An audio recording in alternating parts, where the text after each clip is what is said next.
need to get some fish for this tank. At the fish store now, here's a tropical section. I want to show you a couple cool things here. So these guys get really big. I need to announce something that I haven't told you guys yet. Oh yeah, I'm already really excited. Right now, this is probably the most successful aquarium I've ever set up. This is a 20-liter bookshelf tank, also known as the Pinocchio shrimp tank. And in here we house a bunch of little shrimp, two different types. We've got the Darwin algae-eating shrimp and the red-nosed shrimp. Now, everything's doing great in here, but there's one problem. Now, from afar, the plants look really healthy and vibrant, but if we do take a closer look, you can see this sort of deficiency throughout the plants. It doesn't look too great, but the plants are still somehow growing. But if we have a look around, you can see, especially in the pearlweed, and there's a reason behind this, and I quite like the reason. There's just not enough bioload in the tank. Basically, we need to get some fish for this tank. So it's been a couple months since we actually initially set up the tank, meaning that there's been no fish in there for that whole period of time. I don't know how I've waited that long. The reason it's taken this long to get the fish is because the original fish I wanted to buy are really rare in Australia because they're really hard to ship apparently. I didn't know about that though, and I talked to a supplier of this fish. The fish I said I was going to get is a neon green rasbora. Now they're beautiful rasboras, but unfortunately I can't get them for this tank through shipping and delivery with like the Australia Post and everything. They're probably going to die because they're that finicky and delicate, so we're not going to get green neon rasboras anytime soon. The fish we are getting for this tank though are also very, very small and will not eat the shrimp, and they're going to look amazing, and we're going to reveal that at the fish store. We're going to head to the fish store tomorrow and pick them up, and this is also another fish that I've wanted to keep for a very, very long time. Tomorrow is finally the day we're going to get them. Hopefully it all goes well, so I'll see you at the fish store.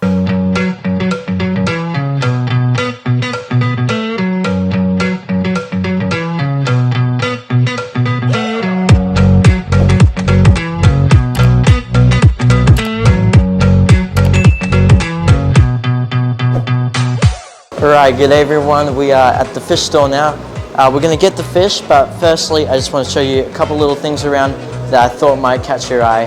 So let's go take a quick look. Alright, so we've been here a couple times on the channel. Here's a tropical section, and I can't believe these guys. These are chocolate gouramis. I don't know if you remember. We've kept them a while ago, and we kept one, and it died because over the holidays because I didn't have someone feeding them, unfortunately, but they got it back in stock for like the first time in years. And there's some really beautiful ones, like that one back there.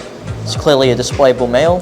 Some nice angels. You know, they've got basically everything you can think of in stocking. It's so good. Also, these penguin tetras are pretty funky, don't you reckon? Or hockey stick tetras. They got a couple names if we move around. I can't get over how pregnant some of these guppies are. Like that female right there, she's about to give birth. Or that one right there. Holy moly. Now that's a prego guppy right there. Walking along, we got a better rack right there, lots of options. These guys I didn't even know existed until I saw them here like a week ago. These are the silver rummy-nosed tetras, the diamond back rummy-nosed tetras. The camera will focus, it's a little hard, but yeah, look at that. They're so beautiful. Like a school of them in a planted aquarium. Oh, that'd be beautiful. One last thing in the tropical fish section is these guys, the balloon red-eye tetras. I've seen the red eyes, but since recently I didn't know there was balloons. These would be sick in an aquascape, like a 45 centimeter or even a 60 centimeter. We've got to get some of these. But yeah, there's like tons in here. They've always got them, so. Here's the cold water section. Just give you a little pan. We got tanks all around. And there's a shrimp corner in the back there. But besides that, there's nothing too interesting in here to show at the moment, so I think we're just going to skip this area for today. Here in the saltwater section, a couple of cool little things. Here's the clown sweet lips. These guys get apparently really, really big, and they lose like the spotting and everything, but that looks like such a beautiful fish. And these guys are hilarious, the lawnmower blennies. Like, I think they come from around Australia, in that area, but basically what they do is they just go around basically picking at everything in the tank. That's all they really do. Right now it's just a bit curious of the camera, but they're adorable little fish. And here's the saltwater section just along here, and the American and African cichlids, but I want to show you a couple cool things here. Down here we got the epaulet shark, or the banded shark. Yeah, two different types. Yeah, this is super rare to find in the fish stores, but yeah, look at that. What a beast. And they get like up to 1 meter long, which is just, I find that crazy. There's this one too. I think this is the epaulet shark. They're both in the same tank though, and man, what a beautiful fish. I can actually get my hand in here, take it out. Look at that stunning exotic fish right there. I don't know, I'm never gonna get it, but it's on my in my dreams for sure. And then right in here in this container, you might think it's a little cruel, but it's just so aggressive. It probably deserves it, honestly. The ribbon eel, the blue ribbon eel, what, $250 for the pop? That's a pretty crazy eel right there. You can see it's like mouth through the container there. Hard to see, but how long it is. It's probably at least like 1.5 meters. Jesus. And then these guys have been in here for a while. The stonefish, they do nothing. They literally just sit there the whole time. And the one time I seen them feed, they actually moved, but that's really it. And we got the lionfish. Oh, beautiful fish. Unfortunately, very invasive in a lot of areas, but as a pet, poor. Alright guys, so before we do bag up the fish, I need to announce something that I haven't told you guys yet. I actually got a job here at the aquarium store. Yeah, it's been really fun, as you can see by the shirt. Coburg Aquarium. But yeah, I've been getting like shifts every Saturdays here, and oh, it's so fun. That's why I was able to stick my hand into the shark tank, but don't do it if you're not working at the store. Basically, I work here for full days, and it's super fun while I'm not at school. So we're gonna bag up the fish. I'm actually gonna do it, which I've never done on camera before, which is exciting. And Adam behind the camera is filming today. It's his first day on the job, actually. All right, so this is Adam right here. He's got a very strong Irish accent. You're from Ireland, right? Yes, that's right, Ireland. Yeah. So all the way from here, he's moved like 6 weeks ago, you said? Yeah, 6 weeks ago. And it's your first day today, right? Yeah, 100%. Yeah, wow. Yeah, I'm going to be seeing a lot of you, probably in the YouTube videos too, right? I mean, he's Yeah. working on Saturdays throughout his job, right? So, Yeah, I really love that, man. Yeah, 100%. Yeah, so, and you've been into the fish keeping hobby for a while, haven't you? I've been keeping fish my whole life, really. But really got deep into it the last 2-3 years. Yeah, because it's a big thing in Ireland. Oh yeah, it's quite big back at home. In Europe in general, it's quite big, yeah. He's awesome. There's like really good stuff here at the aquarium store. Pass it back on to you though. Yeah, 100%. Right, so coming around here. This is the tank. We're going to be getting the Celestial Pearl Danios out today. We're going to be getting 10 of them. It's going to be like $250. Pretty pricey, but it's worth it, right? Yeah, you saved up for it. Alright, let's go get the net. Alright, we're just going to grab a container. Oops, sorry about the mic. Oh, I'm really short, so I need a stool to reach the tank. Alright, this is going to be a little hard though, because they're fast and hard to see, so we'll see what we can do. So we just get a container of water, as you can see. Just pop that on the ground. There's already nets in all the tanks, and yeah, so then you can just net the fish. Where are you guys?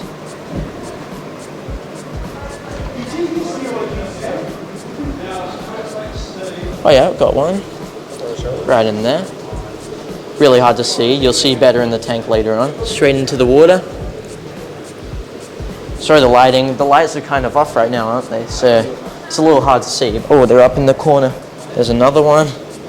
It's going to be a process, 10 of them. All right, so after some perseverance, we finally got some of all the Celestial Pearl Danios. So there's 10 in here. It looks like a lot more, but yeah, we got 10. That'll fill up the 20-litre tank so well. Let's bring them around and bag them up. I'll show you how I do it. Some of you probably do it differently who work at fish stores. It'll be cool to see what you guys think. But so what we do, we've got the bags underneath, and just pour the fish straight in like that. This is how you can bag your fish at home too. There's plenty of water. Usually you want 1/3 water and 2/3 of air. And then what we do is we get the cylinder, the gas. Done. And then we twist it just to trap the air in there. Then we get trusty rubber band. When the air's really condensed, that air like dissolves into the water, and that's how the fish get the oxygen. Let's do one more band to be safe. The fish are bagged. And what I'll do now is I'll usually get the code of the fish. That's how the receptionists get the price. Now I'm just going to get a couple more things, just little things, and I guess I'll just see you straight home. And we'll get these fish in the tank, which will be really exciting. So see you at home. All right, so we're back from the fish store, and I'm really happy. The fish look super healthy. I'm going to show you what I bought. I bought a couple other things too, which is going to disperse through the other tanks. First off, we have the Celestial Pearl Danios. There's 10 of them in here. Yeah, they look really good. They're going to fill up this tank too. I can't wait to see them in the tank. So we're just going to acclimate them by floating them in the tank. That should be fine. Oh yeah, I'm already really excited. They're looking fantastic in here. Alright, now the other stuff that I bought. First off, we got like a guy that came in and brought in like a handful of needle leaf jabberfern. Managed to get myself a nice, generous amount. Right, there it is right there. That's a really healthy clump. I think I'm just going to chuck it in the angelfish tank. It's really low lighting, but yeah, I'll just store it in there for now, and we'll probably put it in an aquascape coming up pretty soon. Stay tuned. Then we got 2 tissue cultures, which is mini hairgrass and glossostigma as a tissue culture, which is really cool. Now, if you didn't see the latest video where we massively failed at setting up a no filter tank, just because I rushed it way too quickly, but a lot of the plants died and melted back, so we're gonna refresh them with these, and it's that tank there. So we're gonna get these two tissue cultures and put it in the foreground and see how they look while these fish acclimate. Hello. And then we're gonna add the fish to the tank, which will be really exciting. But first, let's plant these in the no filter tank.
Alright, so it's been a couple days since we added the CPDs into the tank, but I thought while we're waiting for that like 5-day mark to see them fully settled in, we're going to unbox this little package that came in the mail today. A little plant unboxing. If you're not a plant nerd like I am, that's alright, you can skip forward. So we got some scissors, and we're just going to go right along. It's so satisfying. Alright, now for the moment of truth. Oh, this looks pretty promising. This is what we see. First impression, we got the wet towels. That covers the plant to make sure it was hydrated. It was actually taped down too to the box, which is a pretty good thing, right? Even says my name on it. Oh, nice. So let's see what's inside. Oh, I'll show you what's inside. I know what's inside, and I'm excited. That's what we got right there. That's only one too. Holy moly. Look at that. Anubias nanobatite. Oh, these are really nice bunches too. Look, they're in my hand. They're that big. 2 clumps. One's just ginormous. It's like 2 basically. I'll just split that in half. We got this other one here as well. And the last one, another small one and a really big one. Damn, these are really healthy. For those who don't know, Anubias nanobatite, especially at the moment, is a bit rare to find. And it's just a stunning plant that so many aquascapers use. They use so much of it, and it's not easy to find really good clumps for cheap prices. Man, I think this is the jackpot right here. All right, so all together, that's all the Anubias we got. That's crazy. I was thinking of putting these in the CPD tank for storage. We'll see how that goes there. I'm just going to like scatter it throughout the tanks and save this for an aquascape that's coming soon. So yeah, really exciting. I'll pick up the camera in a couple of days and give you a good update on the Celestial Pearl Danios. Alright, so it's been like another 6 days, which is a total of 8 days that we've had the Celestial Pearl Danios in the tank. So let's give you a little update on how they're going. Here is the tank. If we take a closer look, the Celestial Pearl Danios are swimming about at the moment. Oh yeah, there's one there at the back. Now they are very shy. Now I was thinking if they would actually go to the front in this aquarium because it's so densely planted, but turns out they are pretty shy, especially when I come around the tank. When I'm not though, they're out in the open all the time. When I added the Anubias nanobatite, they started hanging more out in the back. They're never really out in this open area, always like in that back area. At least it's a bit open so we can see them. But yeah, there are 10 in here. You wouldn't know after like 2 days of adding the fish. It's clearly not far off from dying, and yeah, died in this tank unfortunately. Just one though, and it was already kind of sick when I added it. None others have died, and they look really healthy. They've also been eating, not in front of me though. They're very shy around me, so I just add the food and I go from a distance, and I can see the Celestial Pearl Danios come to the top, eat from the surface. But yeah, besides that, they're doing really well. You just can't see them unfortunately, but we got a mix of male and female, so we might get a bit of breeding in here, which would be really cool. Now I'll show you a couple other stuff as well. In here, I did a pH test the other day. It turns out the pH is like 6.4, and we've got yellow cherry shrimp in here, and that's not really great. It's all right, like they'll survive, but they're not going to be the healthiest, and they probably won't breed in that low pH. So I added a coral bone, which is that thing right there. To give you an idea, that's the sort of stuff I put in. just one piece, and that's plenty for this 4-liter drink dispenser. So the shrimp are hanging around it and they're loving it. I just added it today though, so yeah, I'm going to give it some time and then do some tests and see how the pH is looking, but hopefully that's going to raise the pH a bit and keep it stable too. Hopefully it wasn't too much as well, so I'll do a test tomorrow and see how it's looking. And then across, so we're looking at the 3 aquariums in today's video. This is where we planted the carpeting plants. The dwarf hairgrass is doing great, but all the glossostigma melted back, unfortunately. I think just because the environment in here isn't great, like water quality wise, so glossostigma is a bit of a more intermediate plant, but yeah, the dwarf hairgrass is having a great time, and hopefully it's going to start sending runners soon and carpeting. Whoa, what's happening there? There's 2 snails right there. It's flicking. Oh, what the hell?